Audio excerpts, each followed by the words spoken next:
നമസ്കാരം. റാഫ്റ്റോ ക്രിക്കറ്റിലേക്ക് ഏവർക്കും സ്വാഗതം. അക്ഷരാർത്ഥത്തിൽ ഇന്നലെ ക്വാളിഫയർ 1-ൽ SRHനെ KKR പിച്ച് ചീന്തുകയായിരുന്നു. മികച്ച പ്രകടനം അവരുടെ താരങ്ങളൊക്കെ നടത്തി 8 വിക്കറ്റിന്റെ വമ്പൻ വിജയം അവർ നേടി. അതില് ഓരോ താരങ്ങളുടെയും സംഭാവന വളരെ വലുത് തന്നെയാണ്. ഭയന്നിരുന്ന ഒരു കാര്യം ഫിൽസാൾട്ട് മടങ്ങിയത് കൊണ്ട് ഓപ്പണിംഗ് കൂട്ടുകെട്ട് മികച്ചതാവില്ലേ എന്നതായിരുന്നു. കാരണം മിക്ക കളികളിലും ഫിൽസാൾട്ടും സുനിൽ നരേനും നൽകുന്ന തുടക്കം KKRന്റെ കുതിപ്പിന് കാരണമായിട്ടുണ്ട്. അപ്പൊ ഫിൽസാൾട്ട് ഇല്ല, പകരം വന്ന റഹ്മാനുള്ള ഗുർബാസ് മികച്ച രൂപത്തിൽ തന്നെയാണ് സുനിൽ നരേനൊപ്പം ഇന്നിങ്സിന് തുടക്കമിട്ടത്. 3.2 ഓവർ ആകുമ്പോഴേക്കും സ്കോർ കാർഡിൽ 41 റൺസ് എത്തിച്ചിട്ടാണ് റഹ്മാനുള്ള ഗുർബാസ് മടങ്ങിയത്. അതിവേഗത്തിൽ സ്കോർ ചെയ്യാൻ കഴിഞ്ഞു എന്നുള്ളത് തന്നെയാണ് ചേസിംഗ് എളുപ്പമാക്കി തീർത്തത്.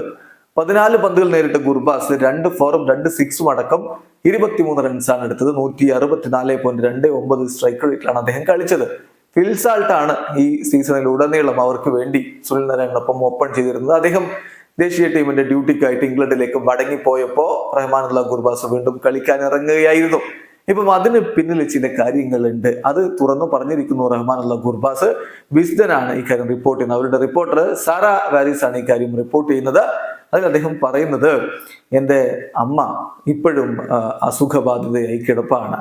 My mother is still unwell. പക്ഷേ ഇപ്പോഴും അവർ ഹോസ്പിറ്റലിലാണ്. എന്നാലും KKR എന്നുള്ളത് എൻ്റെ ഫാമിലിയാണ്. അതുകൊണ്ട് തന്നെയാണ് അവർക്ക് സാൾട്ട് ടീം വിടുകയാണ് എന്ന് പറഞ്ഞപ്പോൾ എന്നെ ആവശ്യമുണ്ട് എന്ന് കേട്ടപ്പോൾ ഞാൻ തിരികെ എത്തിയത്.